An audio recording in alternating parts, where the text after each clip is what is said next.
નમસ્કાર મિત્રો। જૂન છે એ પૂરું થવા આવ્યું છે અને હજી ગુજરાતમાં ક્યાંક ક્યાંક છૂટો છવાયો વરસાદ વરસ્યો છે।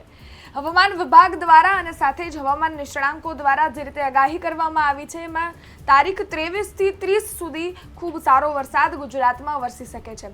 આજે એ જ મેપ દ્વારા અને સાથે વિંડી દ્વારા સમજવાની કોશિશ કરીશું કે ક્યાં કેટલો વરસાદ વરસશે।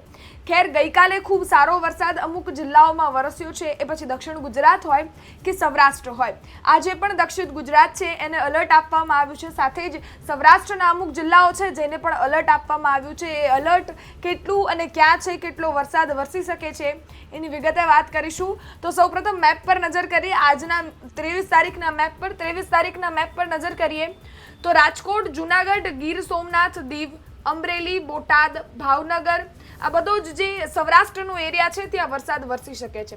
હજી પોરબંદર છે, દેવભૂમિ દ્વારકા છે, જામનગર છે, મોરબી છે, સુરેન્દ્રનગર, કચ્છ, પાટણ, સાબરકાંઠા, મહેસાણા આ બધો એરિયા છે ત્યાં હજી વરસાદનું એલર્ટ નથી આપવામાં આવ્યું। ખેર પોરબંદર છે એ દરિયાઈ વિસ્તાર છે, ત્યાં છૂટો છવાયો વરસાદ વરસી શકે છે એવી શક્યતાઓ છે, પરંતુ જે આ જામનગર, સુરેન્દ્રનગર વાળો એરિયા છે ત્યાં હજી પણ વરસાદનું આઇસોલેશન નથી આપવામાં આવ્યું। ખેર અમદાવાદ છે ત્યાં પણ વરસાદ આજે વરસશે એવી શક્યતાઓ છે। ગઈકાલે પણ છૂટો છવાયો વરસાદ વરસવાની શક્યતા હતી અને થોડો અમુક વિસ્તારોમાં વરસાદ વરસ્યો પણ ખરા। આણંદ, વડોદરા, છોટાઉદેપુર, નર્મદા, ભરૂચ, સુરત, તાપી, ડાંગ, નવસારી, દમણ અને દાદર નગર હવેલી આ જે દક્ષિણ ગુજરાતનો એરિયા છે આ બધામાં વરસાદ વરસવાની શક્યતા છે। ગઈકાલે સુરત, તાપી, ડાંગમાં ખૂબ સારો વરસાદ વરસ્યો હતો, એનાથી ખેડૂતો પણ ખૂબ ખુશ થયા છે। વાવણી લાયક વરસાદ વરસ્યો હતો। આ વાત થઈ ગઈ 23 તારીખની। હવે 24 તારીખની વાત કરી લઈએ, એટલે આવતીકાલની।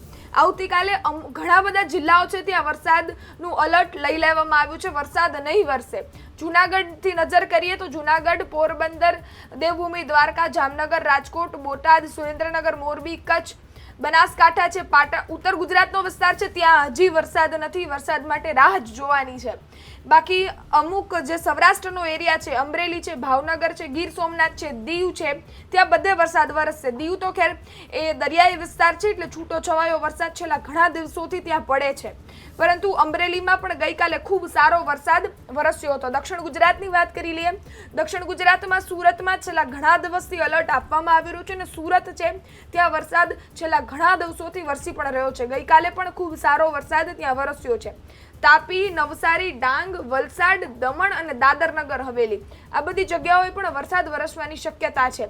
ઉપર જોવા જઈએ તો પંચમહાલ છે, દાહોદ છે, મહીસાગર છે, અરવલ્લી છે, સાબરકાંઠા છે આ બધા વિસ્તારમાં પહેલા ગઈકાલની તારીખમાં હતું પણ હવે પાછું ત્યાં નથી દેખાઈ રહ્યું, ત્યાં વરસાદનું એલર્ટ નથી આપવામાં આવી રહ્યું। વિંડી દ્વારા પણ સમજવાની કોશિશ કરીશું। વિંડીના મેપમાં ગુજરાતનું જોવા જઈએ તો અમદાવાદથી ચાલુ કરીએ તો અમદાવાદમાં આજની તારીખમાં હાલ અત્યારના સમયમાં વરસાદ નથી બતાવી રહ્યો, પણ આગળ જતા વરસાદનું એલર્ટ ત્યાં પણ જોવા મળી રહ્યું છે। જેટલો પણ તમે આ બ્લુ કલરનો વિસ્તાર જોઈ રહ્યા છો એ બ્લુ કલરના વિસ્તારમાં વરસાદ વરસવાની અત્યારે વરસી રહ્યો છે, છૂટો છવાયો વરસાદ ત્યાં ચાલુ છે। જામનગરમાં પણ છૂટો છવાયો વરસાદ છે, પોરબંદરમાં વરસાદ નથી, પરંતુ એ વિસ્તાર આખો છે એ દરિયાઈ વિસ્તાર છે એટલે ત્યાં કદાચ એ વેવ્સ આવે અને છૂટો છવાયો વરસાદ વરસે એવી શક્યતાઓ ખરા। આગળ જોવા જઈએ તો રાજુલા, મહુવા, અમરેલી, પાલીતાણા આ બધા જ વિસ્તારોમાં વરસાદ વરસી રહ્યો છે।